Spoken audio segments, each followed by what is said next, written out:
প্রশ্ন, আইএনএফ চুক্তিটি কোন দুইটি দেশের মধ্যে স্বাক্ষরিত হয়েছিল? সঠিক উত্তর, যুক্তরাষ্ট্র ও সোভিয়েত ইউনিয়ন। ব্যাখ্যা, আইএনএফ চুক্তি, আইএনএফ এর পূর্ণরূপ দি ইন্টারমিডিয়েট রেঞ্জ নিউক্লিয়ার ফোর্সেস। এটি হলো মাঝারি পাল্লার পরমাণু ক্ষেপণাস্ত্র নিয়ন্ত্রণ চুক্তি। স্বাক্ষরিত হয় 1987 সালের 8ই ডিসেম্বর। স্বাক্ষরের স্থান ওয়াশিংটন, যুক্তরাষ্ট্র। স্বাক্ষরকারী দেশ যুক্তরাষ্ট্র ও তৎকালীন সোভিয়েত ইউনিয়ন। স্বাক্ষরকারী তৎকালীন মার্কিন প্রেসিডেন্ট রোনাল্ড রিগান ও সোভিয়েত নেতা মিখাইল গর্বাচেভ। উল্লেখ্য, ডানমুখী দ্বৈত তীর এই চুক্তির মাধ্যমে ভূমিতে স্থাপিত ব্যালিস্টিক মিসাইল ও ক্রুজ মিসাইল নিষিদ্ধ করা হয়। সমুদ্রে ও আকাশে ব্যবহৃত মিসাইল এই চুক্তিতে অন্তর্ভুক্ত হয়নি। ডানমুখী দ্বৈত তীর 1 জুন 1991 তারিখ চুক্তির বাস্তবায়নের সময়সীমার মধ্যে দেশ দুটি প্রায় 269 মিসাইল ধ্বংস করে। মার্কিন প্রেসিডেন্ট ডোনাল্ড ট্রাম্প 2018 সালের 20 অক্টোবর এই চুক্তি থেকে যুক্তরাষ্ট্রকে প্রত্যাহার করে নিলে তৃতীয় অকার্যকর হয়ে যায়। 2 আগস্ট 2019 তারিখে মার্কিন যুক্তরাষ্ট্র আনুষ্ঠানিকভাবে আইএনএফ চুক্তি থেকে প্রত্যাহার করে। উৎস, আর্মস কন্ট্রোল অ্যাসোসিয়েশন। প্রশ্ন, ভারত কর্তৃক কত সালে সিকিম সংযুক্ত হয়? সঠিক উত্তর, 1975 সালে। ব্যাখ্যা, সিকিম ভারতের দ্বিতীয় ক্ষুদ্রতম রাজ্য। সিকিম সিকিম পৃথিবীর তৃতীয় উচ্চতম পর্বতশৃঙ্গ কাঞ্চনজঙ্ঘার পাদদেশে অবস্থিত। এটি সমুদ্রপৃষ্ঠ থেকে প্রায় 16,000 ফুট উঁচুতে অবস্থিত। মাত্র 7,096 বর্গ কিলোমিটারের ছোট্ট রাজ্যটি প্রাকৃতিক সৌন্দর্যের এক অপার লীলাভূমি। রাজধানী গ্যাংটক। সিকিম প্রথমে স্বাধীন অঞ্চল হিসেবে থাকলেও বিভিন্ন ঘটনার প্রেক্ষিতে 1975 সালে ভারতের প্রজাতন্ত্রের অংশ হয়। ডানমুখী দ্বৈত তীর সিকিমে 1973 সালে অনুষ্ঠিত নির্বাচনের ফলাফলে অসন্তুষ্ট হয়ে ভোট কারচুপির অভিযোগ আনে লেন্ডুক দর্জির নেতৃত্বাধীন সিকিম ন্যাশনাল কংগ্রেস। 1974 সালে পুনরায় নির্বাচন অনুষ্ঠিত হয় এবং নির্বাচনে লেন্ডুক দর্জি অস্বাভাবিক ব্যবধানে বিজয় লাভ করে। 32টি আসনের মধ্যে 31টি আসনেই তার দল জয়ী হয়েছিল। এতে সিকিমের প্রধানমন্ত্রী হন লেন্ডুক দর্জি। 1975 সালের 27 মার্চ লেন্ডুক দর্জি ক্যাবিনেট মিটিংয়ে রাজতন্ত্র বিলোপের প্রশ্নে একটি সাজানো গণভোটের আয়োজন করেন, যার ফলাফলস্বরূপ অবসান ঘটে চোগিয়াল পদের। 26 এপ্রিল 1975 ভারতের 22তম রাজ্য হিসেবে স্বীকৃতি পায় সিকিম। উৎস, ব্রিটানিকা। প্রশ্ন, কত তারিখে যুক্তরাষ্ট্রের স্বাধীনতা ঘোষণা করা হয়? সঠিক উত্তর, 4 জুলাই 1776।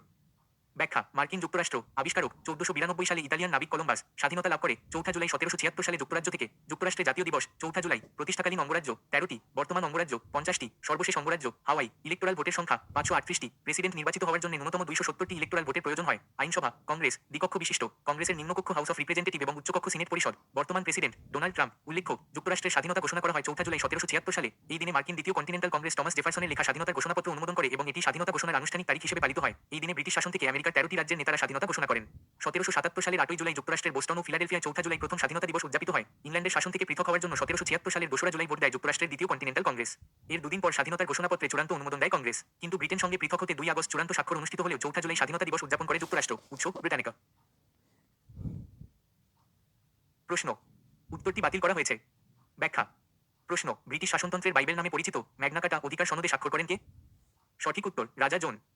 ব্যাখ্যা, যুক্তরাজ্য United kingdom of great Britain and Northern Ireland এর সংক্ষিপ্ত রূপ যুক্তরাজ্য বা ইউকে। এটি একটি স্বাধীন রাষ্ট্র। এই রাষ্ট্রটি গঠিত হয়েছে 4টি পৃথক দেশের সমন্বয়ে: ইংল্যান্ড, স্কটল্যান্ড, ওয়েলস ও নর্দার্ন আয়ারল্যান্ড। সরকার ব্যবস্থা, সাংবিধানিক রাজতন্ত্র, সংবিধান, অলিখিত, সরকার প্রধান, প্রধানমন্ত্রী, রাষ্ট্রপ্রধান, রানী বা রাজা, বর্তমান প্রধানমন্ত্রী কিয়ের স্টারমার, লেবার পার্টি, বর্তমান রাষ্ট্রপ্রধান, রাজা তৃতীয় চার্লস। যুক্তরাজ্যের পার্লামেন্ট দ্বিকক্ষ বিশিষ্ট, হাউস অফ কমন্স ও হাউস অফ লর্ডস। ডানমুখী দ্বৈত তীর ম্যাগনা কার্টা, ব্রিটিশ শাসনতন্ত্রের বাইবেল এবং ইংল্যান্ডের প্রথম শাসনতন্ত্র বলা হয় ম্যাগনা কার্টাকে। ইংল্যান্ডের অজনপ্রিয় রাজা জন ও বিদ্রোহী ব্যান্ডের মধ্যে শান্তি বজায় রাখার জন্য যে চুক্তি করা হয় সেটি ম্যাগনা কার্টা বা গ্রেট চার্টার নামে পরিচিত। ইংল্যান্ডের টেমস নদীর পারে 1215 সালের 15 জুন রানীমেড নামক স্থানে বসে কিংজন চুক্তিতে স্বাক্ষর করেন। এই ম্যাগনা কার্টা বিলকে বলা হয় ব্রিটিশ শাসনতন্ত্রের বাইবেল। উৎস, ব্রিটানিকা। প্রশ্ন, কিউবা ক্ষেপণাস্ত্র সংকট কোন দুইটি দেশের মধ্যে সংঘটিত হয়েছিল? সঠিক উত্তর, যুক্তরাষ্ট্র ও সোভিয়েত ইউনিয়ন। ব্যাখ্যা, কিউবা ক্ষেপণাস্ত্র সংকট দ্বিতীয় বিশ্বযুদ্ধের পর যুক্তরাষ্ট্র ও সোভিয়েত ইউনিয়নের মধ্যে স্নায়ুযুদ্ধের সময় কিউবা ক্ষেপণাস্ত্র সংকট দেখা দেয়। ডানমুখী দ্বৈত তীর দ্বিতীয় বিশ্বযুদ্ধের পর পারমাণবিক শক্তি, সামরিক ও বিশ্বজুড়ে ভূরাজনৈতিক আধিপত্য বিস্তারের প্রতিযোগিতায় নামে যুক্তরাষ্ট্র ও রাশিয়া। 1959 সালে ফিদেল কাস্ত্রোর মাধ্যমে বাতিস্তা সরকারের পতন পর দেশটিতে সমাজতান্ত্রিক সরকার ক্ষমতায় আসে। মার্কিন সম্পর্কের অবনতির ফলে কাস্ত্রো সরকারের পতন ঘটানো সহ কূটনৈতিক সম্পর্ক ছিন্ন ও কিউবা আক্রমণের পরিকল্পনা করে মার্কিন প্রশাসন। আর কিউবার আহ্বানে সোভিয়েত প্রেসিডেন্ট নিকিতা ক্রুশ্চেভ পাঠাতে থাকেন সহায়তা। এই পরিস্থিতি কিউবা ক্ষেপণাস্ত্র সংকট নামে পরিচিত। ডানমুখী দ্বৈত তীর দ্বিতীয় বিশ্বযুদ্ধের পরবর্তীকালে ক্যারিবিয়ান সাগরের বুকে কিউবায় ক্ষেপণাস্ত্র ঘাঁটি নির্মাণকে কেন্দ্র করে সোভিয়েত, রাশিয়া ও মার্কিন যুক্তরাষ্ট্রের মধ্যে এক স্বল্পকালীন অথচ প্রবল দ্বন্দ্ব শুরু হয়। 1962 খ্রিস্টাব্দের প্রথম দিকে কিউবার রাষ্ট্রপতি ফিদেল কাস্ত্রো সোভিয়েত ইউনিয়ন থেকে মাঝারি পাল্লার ক্ষেপণাস্ত্র গোপনে আমদানি করে কিউবাতে প্রতিস্থাপন করেছিলেন। অক্টোবর মাসে আমেরিকা তার গুপ্তচর বিমানের তায়লা ছবি থেকে জানতে পারে যে কিউবায় সোভিয়েত ইউনিয়ন একটি ক্ষেপণাস্ত্র ঘাঁটি তৈরি করেছে। আমেরিকা কিউবার বিরুদ্ধে নৌ অবরোধ গড়ে তোলে, ফলে সমগ্র ল্যাটিন আমেরিকায় যুদ্ধের পরিমণ্ডল তৈরি হয়। এই পরিস্থিতি কিউবা ক্ষেপণাস্ত্র সংকট নামে পরিচিত। এই ঘটনা স্নায়ু যুদ্ধের পরিস্থিতিকে আরও উত্তেজনাপূর্ণ করে তোলে। উৎস, history.com। প্রশ্ন, নিম্নের কোনটি দক্ষিণ আফ্রিকার প্রশাসনিক রাজধানী? সঠিক উত্তর, প্রিটোরিয়া। ব্যাখ্যা, দক্ষিণ আফ্রিকা দক্ষিণ আফ্রিকা আফ্রিকা মহাদেশের সর্বদক্ষিণে অবস্থিত রাষ্ট্র। দক্ষিণ আফ্রিকার রাষ্ট্রীয় প্রশাসনিক নাম রিপাবলিক অফ সাউথ আফ্রিকা। দেশটির দক্ষিণে ভারত মহাসাগর ও দক্ষিণ আটলান্টিক মহাসাগর অবস্থিত। দুই মহাসাগর মিলিয়ে দক্ষিণ আফ্রিকার উপকূলীয় তটরেখার দৈর্ঘ্য প্রায় 1739 মাইল। দেশটির আইনসভার নাম পার্লামেন্ট। দেশটির আইনসভা 2 কক্ষ বিশিষ্ট, যথা উচ্চকক্ষ ন্যাশনাল কাউন্সিল, নিম্নকক্ষ ন্যাশনাল অ্যাসেম্বলি। মুদ্রা, র্যান্ড। ডানমুখী দ্বৈত তীর দক্ষিণ আফ্রিকার রাজধানী 3টি, যথা নির্বাহী বা প্রশাসনিক রাজধানী প্রিটোরিয়া, সংসদীয় রাজধানী কেপটাউন, বিচার বিভাগীয় রাজধানী ব্লোয়েমফন্টেইন। উৎস, আই ওয়ার্ল্ড অ্যাটলাস, ব্রিটানিকা। প্রশ্ন, বার্লিন প্রাচীর কত সালে নির্মাণ করা হয়? সঠিক উত্তর, 1961 সালে। ব্যাখ্যা বার্লিন প্রাচীর দ্বিতীয় বিশ্বযুদ্ধের পর ও স্নায়ুযুদ্ধের সময়কার ঐতিহাসিক নিদর্শন বার্লিন প্রাচীর। এই প্রাচীর জার্মানির বার্লিন শহরকে বিভক্ত করেছিল। এর একদিকে সাবেক সোভিয়েত ইউনিয়নের প্রভাবে থাকা সমাজতান্ত্রিক পূর্ব জার্মানি এবং অপরদিকে যুক্তরাষ্ট্র, যুক্তরাজ্য ও ফ্রান্সের নিয়ন্ত্রণাধীন পুঁজিবাদী পশ্চিম জার্মানি। উল্লেখ্য, দ্বিতীয় বিশ্বযুদ্ধের পর জার্মানি প্রধানত চার ভাগে বিভক্ত হয়ে যুক্তরাষ্ট্র, ব্রিটেন, ফ্রান্স ও সোভিয়েত ইউনিয়নের অধীনে চলে যায়। স্নায়ুযুদ্ধের ফলে ফ্রান্স, ব্রিটেন ও যুক্তরাষ্ট্রের অধীনের অংশগুলো একত্রিত করে গঠিত হয় federal Republic of Germany, Paschim Germany, এবং সোভিয়েত ইউনিয়নের অধীনের অংশে গঠিত হয় Democratic Republic of Germany, Purba Germany. পুঁজিবাদী শাসন ব্যবস্থার ফলে পশ্চিম জার্মানি সমৃদ্ধ রাষ্ট্র হিসেবে গড়ে ওঠে। অপরদিকে সমাজতান্ত্রিক পূর্ব জার্মানি অপেক্ষাকৃত কম উন্নত হওয়ায় অংশের জনগণ পশ্চিম জার্মানিতে গমন করা শুরু করে। এই পরিস্থিতিতে পশ্চিম জার্মানির পুঁজিবাদের ধাক্কা যেন পূর্ব জার্মানিতে না লাগে এবং অভিবাসন যেন ঠেকানো যায় সে লক্ষ্যে তৎকালীন সোভিয়েত নেতা নিকিতা ক্রুশ্চেভ 1961 সালে পূর্ব ও পশ্চিম বার্লিনের মাঝখানে একটি প্রাচীর নির্মাণের আদেশ দেন। তার আদেশ অনুযায়ী 1961 সালের 13 আগস্ট পূর্ব জার্মানি বার্লিন শহরের মাঝ দিয়ে তৈরি করা হয় বার্লিন প্রাচীর। এই প্রাচীরের দৈর্ঘ্য ছিল 155 কিলোমিটার। ডানমুখী দ্বৈত তীর বার্লিন প্রাচীরের পতন। স্নায়ুযুদ্ধের সমাপ্তিক্ষণে এই প্রাচীর ভেঙে ফেলা হয়। 9 নভেম্বর 1989 সালে বার্লিন প্রাচীরের পতন ঘটে। 3রা অক্টোবর 1990 সালে দুই জার্মানি, পশ্চিম জার্মানি ও পূর্ব জার্মানি একত্রিত হয়ে ফেডারেল রিপাবলিক অব জার্মানি নাম ধারণ করেছিল। উৎস ব্রিটানিকা। প্রশ্ন রাশিয়ার আইনসভার নাম কি? সঠিক উত্তর ফেডারেল অ্যাসেম্বলি। ব্যাখ্যা রাশিয়া আয়তনের দিক থেকে বিশ্বের সবচেয়ে বড় দেশ রাশিয়া। উত্তর এশিয়া ও পূর্ব ইউরোপের বিশাল অংশ জুড়ে রাশিয়ার অবস্থান। এর উত্তরে আর্কটিক মহাসাগর, পূর্বে প্রশান্ত মহাসাগর এবং দক্ষিণে কাস্পিয়ান সাগর ও ককেশাস পর্বতমালা। 1991 সালে সোভিয়েত ইউনিয়নের পতনের পর রাশিয়ান ফেডারেশন গঠিত হয়। রাশিয়ার সীমান্তবর্তী দেশ 14টি। সম্পূর্ণ নাম ফেডারেশন অব রাশিয়া। রাজধানী মস্কো। মুদ্রা রুশ রুবল। বর্তমান প্রেসিডেন্ট ভ্লাদিমির পুতিন। প্রধানমন্ত্রী মিখাইল মিশুস্টিন। আইনসভা ফেডারেল অ্যাসেম্বলি। উচ্চকক্ষ কাউন্সিল অব দ্য ফেডারেশন। নিম্নকক্ষ স্টেট ডুমা। উৎস ব্রিটানিকা। প্রশ্ন নিম্নের কোন দুই রাষ্ট্রপ্রধান নিউ স্টার্ট চুক্তিতে স্বাক্ষর করেছেন? সঠিক উত্তর বারাক ওবামা এবং দিমিত্রি মেদভেদেভ। ব্যাখ্যা নিউ স্টার্ট চুক্তি হল মার্কিন যুক্তরাষ্ট্র এবং রাশিয়ার মধ্যে একটি পারমাণবিক অস্ত্র হ্রাস চুক্তি। স্বাক্ষরিত হয় 8 এপ্রিল 2010, কার্যকর হয় 5 ফেব্রুয়ারি 2011। স্বাক্ষর করেছিলেন যুক্তরাষ্ট্রের প্রেসিডেন্ট বারাক ওবামা ও রাশিয়ার প্রেসিডেন্ট দিমিত্রি মেদভেদেভ। ডানমুখী দ্বৈত তীর মস্কো ও ওয়াশিংটন মোট কত সংখ্যক কৌশলগত পারমাণবিক অস্ত্র মোতায়েন করতে পারবে তার সর্বোচ্চ সীমা নির্ধারিত করে দিয়েছিল এই চুক্তি অনুযায়ী উভয় দেশের সর্বোচ্চ 1550টি পারমাণবিক অস্ত্র মোতায়েনের সুযোগ ছিল। উল্লেখ্য 2023 সালের 21 ফেব্রুয়ারি নিউ স্টার্ট চুক্তি স্থগিতে ঘোষণা দিয়েছেন প্রেসিডেন্ট ভ্লাদিমির পুতিন। উৎস নিউক্লিয়ার থ্রেট ইনিশিয়েটিভ। প্রশ্ন মার্কিন যুক্তরাষ্ট্রের সংবিধানের প্রথম কয়টি সংশোধনীকে বিল অফ রাইটস বলা হয়? সঠিক উত্তর 10টি। ব্যাখ্যা মার্কিন যুক্তরাষ্ট্রের সংবিধানের প্রথম 10টি সংশোধনীকে বিল অফ রাইটস বলা হয়। এই সংশোধনীগুলো 1791 সালে অনুমোদিত হয়েছিল এবং এগুলো জনগণের মৌলিক অধিকার যেমন বাকস্বাধীনতা, সংবাদপত্রের স্বাধীনতা এবং ধর্মীয় স্বাধীনতার নিশ্চয়তা দেয়। বিল অফ রাইটস মার্কিন যুক্তরাষ্ট্রের সংবিধানের প্রথম 10টি সংশোধনীকে বিল অফ রাইটস বা অধিকারের বিল বলে অভিহিত করা হয়। 1787 সালে প্রণীত সংবিধানের সমালোচনার পরিপ্রেক্ষিতে জেমস ম্যাডিসন প্রস্তাবিত প্রথম 10টি সংশোধনী বিল অফ রাইটস নামে পরিচিত। এই সংশোধনীগুলি 1791 সালের 15 ডিসেম্বর কার্যকর হয়। এটি নাগরিকদের মৌলিক অধিকার ও স্বাধীনতা সুরক্ষার জন্য গৃহীত হয়েছিল এবং আমেরিকার স্বাধীনতা আন্দোলনের পর সংবিধানের গ্রহণযোগ্যতা বাড়াতে গুরুত্বপূর্ণ ভূমিকা পালন করে। উল্লেখ্য মার্কিন যুক্তরাষ্ট্রের স্বাধীনতার পর 1787 সালে ফিলাডেলফিয়ায় একটি সম্মেলন অনুষ্ঠিত হয়। সেই সম্মেলনে মার্কিন সংবিধান রচিত হয়, কিন্তু এই সংবিধানে নাগরিকদের অধিকারগুলোর কোন নির্দিষ্ট উল্লেখ ছিল না। মার্কিন রাজনৈতিক নেতা জেমস ম্যাডিসন 1789 সালে মার্কিন কংগ্রেসে 12টি সংশোধনী প্রস্তাব করেন যা নাগরিকদের মৌলিক অধিকার সংরক্ষণ করতে চেয়েছিল। তিনি পরবর্তীতে একে বিল অফ রাইটস নামে পরিচিত করেন। ম্যাডিসনের প্রস্তাবিত কিছু সংশোধনী সরাসরি অনুমোদিত হয়েছিল এবং কিছু সংশোধনী পরিবর্তন ও সংযোজন করা হয়। সর্বশেষ 1791 সালে 10টি সংশোধনী মার্কিন সংবিধানে সংযুক্ত করা হয় এবং এগুলি বিল অফ রাইটস হিসেবে পরিচিত হয়। উৎস ব্রিটানিকা। প্রশ্ন উত্তর কোরিয়া কত সালে এনপিটি চুক্তি থেকে প্রত্যাহার করে? সঠিক উত্তর 2003 সালে। ব্যাখ্যা এনপিটি চুক্তি এনপিটি এর পূর্ণরূপ নিউক্লিয়ার নন প্রেলিফারেশন ট্রিটি।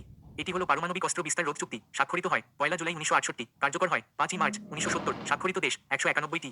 ডানমুখী দ্বৈত তীর আনুষ্ঠানিকভাবে এনপিটি দ্বারা পারমাণবিক অস্ত্রের অধিকারী হিসাবে স্বীকৃত রাষ্ট্র এনডব্লিউএস হলো 5টি। চুক্তিটি এই দেশগুলির পারমাণবিক অস্ত্রাগারকে স্বীকৃতি দেয়, কিন্তু এনপিটি এর 6 অনুচ্ছেদের অধীনে তাদের চিরস্থায়ীভাবে এই ধরনের অস্ত্র তৈরি এবং বজায় রাখার উল্লেখ নেই।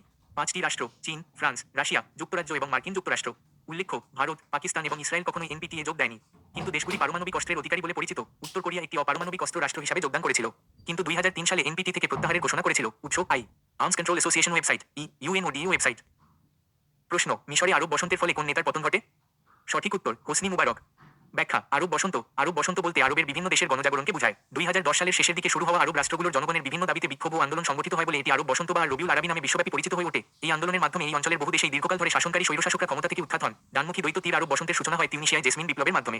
2010 এবং 2011 সালে মধ্যপ্রাচ্য এবং উত্তর আফ্রিকায় গণতন্ত্রপন্থী বিক্ষোভ এবং বিদ্রোহের ঢেউ শুরু হয়েছিল। এই বিক্ষোভ পরে মিশর, লিবিয়া, সিরিয়া, ইয়েমেন সহ বিভিন্ন দেশে ছড়িয়ে যায়। প্রথমে মিশরের প্রেসিডেন্ট হোসনি মুবারকের পতন হয়। 2011 সালের 11 ফেব্রুয়ারি ক্ষমতা থেকে বিদায় নেন মিশরের প্রেসিডেন্ট হোসনি মুবারক।